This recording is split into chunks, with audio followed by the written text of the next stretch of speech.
അപ്പോഴേ എൻ്റെ ഈ ഏപ്രിലും സെറ്റപ്പും എല്ലാം കാണുമ്പോൾ നിങ്ങൾ വിചാരിക്കും ഞാൻ മീൻ വെട്ടാൻ പോവാണ്. എന്നാൽ മീൻ വെട്ടാൻ പോവല്ല, ഞങ്ങളൊരു ഗാർഡൻ പണിക്ക് വേണ്ടിയിട്ട് ഇറങ്ങിയതാണ് ഇന്ന്. അപ്പോൾ എനിക്ക് വേറെ ഗൗണില്ല, ഒരു ഏപ്രിലില്ല അതിനോട് ഇടാൻ വേണ്ടിയിട്ട്. ഇതിപ്പോൾ ഞാൻ മെറ്റേണിറ്റി ഫ്രണ്ട്ലി ആയിട്ട് മേടിച്ച ഒരു നൈറ്റിയാണ്, അത് കളയാനും എനിക്ക് മനസ്സ് വരുന്നില്ല, അതുകൊണ്ടാട്ടോ ഇതിട്ടേക്കുന്നത്. സോ ഇന്ന് നല്ലൊരു ദിവസം, ഞങ്ങൾക്ക് രണ്ടുപേർക്കും പിന്നെയും അടുത്ത് ഒരുമിച്ചൊരു ഓഫ് കിട്ടി. വളരെ ചുരുക്കം ദിവസങ്ങളിലേ അങ്ങനെ കിട്ടാറുള്ളൂ. അപ്പോൾ അങ്ങനെയുള്ള ദിവസങ്ങൾ ഞങ്ങൾ എന്തെങ്കിലുമൊക്കെ പ്ലാൻ ചെയ്തിങ്ങനെ ഇറങ്ങാറുണ്ട്. ഇന്നത്തെ പരിപാടി എന്ന് പറഞ്ഞാൽ നമ്മുടെ ഗാർഡൻ സെറ്റാക്കുകയാണ്. ഓൾറെഡി ഞാൻ നേരത്തെ വീഡിയോ പറഞ്ഞിട്ടില്ല, ഈ വീട് മേടിച്ചപ്പോൾ തന്നെ ഞങ്ങൾക്ക് ഗാർഡൻ എല്ലാം നല്ല കിടക്കാച്ചായിട്ട് സെറ്റപ്പ് ആക്കിയാണ് കിട്ടിയത്.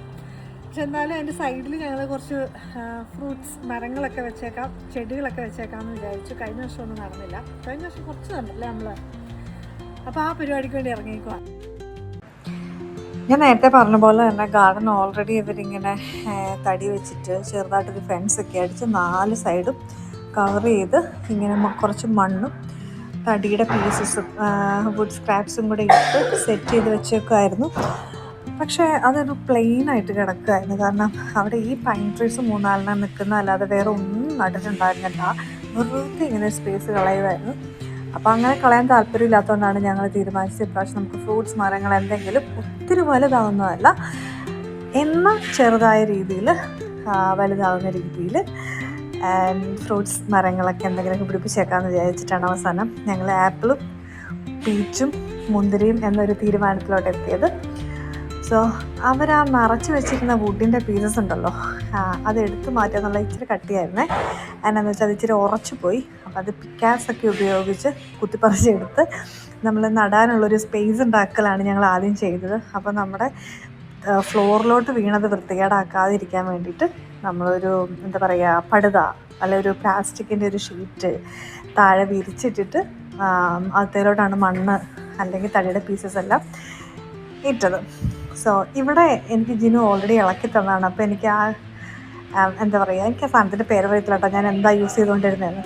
അത് വെച്ച് ഇങ്ങനെ ഒരു ചെറുതായിട്ട് രീതിയിലൊരു കടവെടുത്തതിന് ശേഷം എനിക്ക് യൂസ് ചെയ്യാൻ യൂസ്ഫുൾ ആയത്.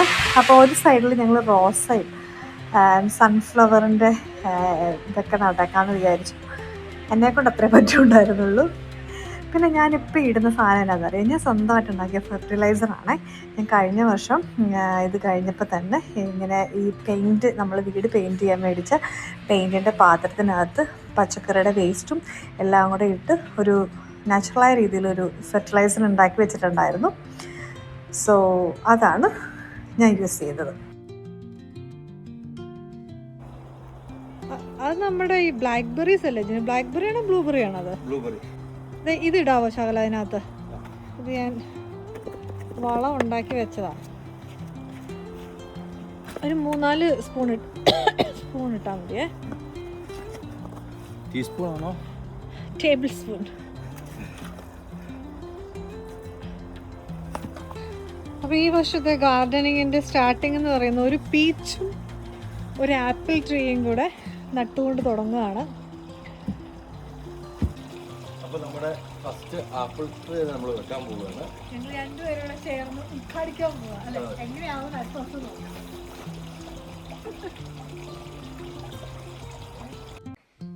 നമ്മുടെ അപ്പുറത്തെ വീട്ടുകാർക്കൊരു ശല്യമായിട്ട് പോകാതെ പ്രൂൺ ചെയ്ത് നിർത്താൻ പറ്റിയ തരത്തിലുള്ള ഇനം നോക്കിയാട്ടോ ഞങ്ങൾ വാങ്ങിച്ചത്.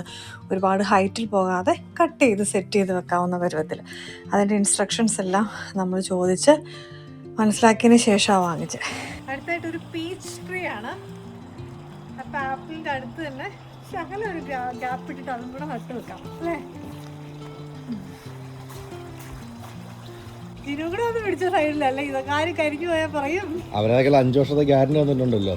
ശരിയാ, ഇത് മേടിച്ച ഒരു പ്രത്യേകത ഇല്ല കേട്ടോ. ഞങ്ങൾ മേടിച്ച നഴ്സറിയിൽ നിന്ന് ഇതിന് 2 എണ്ണത്തിനും 5 വർഷത്തെ ഗ്യാരണ്ടി വന്നിട്ടുണ്ട്. അപ്പം ഈ 5 വർഷത്തിൻ്റെ ഇടയ്ക്ക് എന്ത് സംഭവിച്ചാലും, ഇത് കായ്ച്ചില്ല, ഉണങ്ങിപ്പോയി, പുഴു പിടിച്ച് എന്ത് സംഭവിച്ചാലും നമുക്ക് അത് പറിച്ച് ആ ഗ്യാരണ്ടി കാർഡ് കൂടെ കൊണ്ട് കൊടുത്താൽ മതി, നമുക്ക് റിട്ടേൺ ചെയ്ത് വേറെ തരും. അപ്പം ആ ഒരു ഗ്യാരണ്ടിയിൽ വെക്കാം അല്ലേ. അപ്പം ആ ഗ്യാരണ്ടിയിൽ ഞാൻ വെക്കാൻ പോവാം. നമ്മുടെ നാട്ടിലെ ചക്ക, മാങ്ങ, എന്താ പറയുക, പേര, അതുപോലെ ഇവിടുത്തെ ഇതാട്ടോ ഈ ആപ്പിളും പീച്ചും, അതൊക്കെ എവിടെയുള്ളൂ. ഇത് ഞാൻ 2 വർഷം മുമ്പ് മേടിച്ച് വെച്ച മുന്തിരിയാണ്. ഇത് ഉണങ്ങിയതല്ല കേട്ടോ, അതിൻ്റെ ഇലകളെല്ലാം വരുന്നുണ്ട് ഇപ്പം സ്പ്രിങ് ആയപ്പോഴത്തേക്കും. പക്ഷെ അത് ഈ ചട്ടിക്കകത്താണ് വെച്ചേ. അതുകൊണ്ട് തന്നെ അതിൻ്റെ കായ്ക്കൊന്നും വലിയ വളർച്ചയില്ലായിരുന്നു. ഇപ്രാവശ്യം നമ്മളത് എടുത്തത് നിലത്തോട്ടൊന്ന് വെക്കാൻ പോവുകയാണ്. മണ്ണിലോട്ട് വെച്ചാൽ നല്ല വളർച്ച കിട്ടുമെന്നുള്ളൊരു പ്രതീക്ഷയിൽ അത് പോട്ടിൽ നിന്നും നേരെ മണ്ണിലോട്ട് മാറ്റാൻ പോവുകയാണേ. ആ പോട്ടിനകത്തിരുന്നത് ഉറച്ചു പോയല്ലേ ജിനു? പൊട്ടിക്കല്ലേ, എനിക്കിനി ആ പോട്ട് വേണം.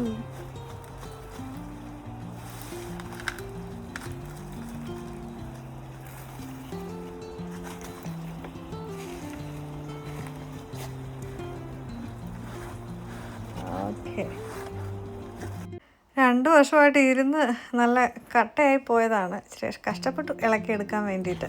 അപ്പം ഞങ്ങളുടെ ഉദ്ദേശം എന്താണെന്ന് വെച്ചാൽ അത് നമുക്കിങ്ങനെ ഒരു എന്താ പറയുക, ഒരു നമ്മുടെ ഫിഷ് പോണ്ടിന് ഒരു ഷെയ്ഡ് പോലെ ഇങ്ങനെ കയറ്റി വിടാൻ വേണ്ടിയിട്ടുള്ള ഒരു പ്ലാനിലാണ്. സോ അതുകൊണ്ട് ആ സൈഡിലോട്ട് ഇപ്പോൾ തൽക്കാലം ചെരിഞ്ഞ് കിടക്കട്ടെ അല്ലേ. ഇവിടെയുള്ള എല്ലാവരും സമ്മറിൽ ചെയ്യുന്ന കലാപരിപാടികളാട്ടോ ഇത്. അതല്ലാതെ നമുക്ക് വേറെ എൻ്റർടൈൻമെൻ്റ് ഒന്നുമില്ല. ഇങ്ങനത്തെ ചെറിയ ചെറിയ ഗാർഡനുകൾ നമ്മൾ സ്റ്റാർട്ട് ചെയ്യും. പിന്നെ പൊതുവേ നമ്മൾ ചെയ്യുന്ന കുറച്ച് വെജിറ്റബിൾസ് എല്ലാം നടുക എന്നുള്ളതാണ്. അത് പതിയെ പുറകെ ചെയ്യണം. ഇത് ആദ്യപടിയായി തുടങ്ങിയെന്ന് മാത്രമേ ഉള്ളൂ കേട്ടോ. ഇതിൻ്റെ പുറകെ വരുന്നുണ്ട് നമ്മുടെ വെജിറ്റബിൾ എല്ലാം നടലും അതിൻ്റെ കാര്യങ്ങളും എല്ലാം. ഇതൊക്കെയാണ് നമ്മുടെ ഇവിടെയുള്ള ചെറിയ ചെറിയ സന്തോഷങ്ങൾ.